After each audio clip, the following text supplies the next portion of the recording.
இன்றைக்கி நம்ம வீட்டில் என்ன ஸ்பெஷல்னு பார்த்தீங்கன்னா சுட சுட சாதம் ஃப்ரெண்ட்ஸ். சாதம் நல்லா வெந்து வந்திருக்கு, பூ மாதிரி. என்ன குழம்புன்னு பார்த்துடலாங்களா? நல்லா சாம்பார் வச்சாச்சு ஃப்ரெண்ட்ஸ். சுட சுட கத்திரிக்காய், முருங்கைக்காய், உருளைக்கிழங்கெல்லாம் போட்டு நல்லா சாம்பார் வச்சாச்சு, நிறைய காய் போட்டு. பாருங்கள் ஃப்ரெண்ட்ஸ், சாம்பார் நல்லா மணமணன்னு மணக்குது, செம்மையாக வச்சுருக்கோம். என்ன ஃப்ரெண்ட்ஸ், ஆனால் மாங்காய் மட்டும் மிஸ்ஸிங் ஃப்ரெண்ட்ஸ். ஏன்னா மாங்காய் நமக்கு கிடைக்கல. சாம்பாரில் மாங்காய் போடாமல் சாம்பார் ஃபினிஷிங் ஆகாது.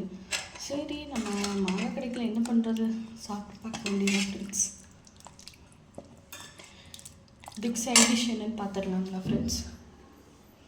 பாவக்காய் பொரியல் பாருங்கள். தக்காளி வெங்காயமெல்லாம் போட்டு நல்லா டேஸ்டியாக கசப்பி இல்லாமல் பாவக்காய் பொரியல் பண்ணியாச்சு.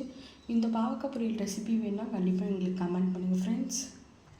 நெக்ஸ்ட் உருளைக்கிழங்கு ஃப்ரை பண்ணியாச்சு ஃப்ரெண்ட்ஸ். உருளைக்கிழங்கு வேகவே வைக்காமல் நம்ம ஈஸியாக டேஸ்டியாக காரஞ்சாரமாக உருளைக்கிழங்கு பண்ணலாம் ஃப்ரெண்ட்ஸ்.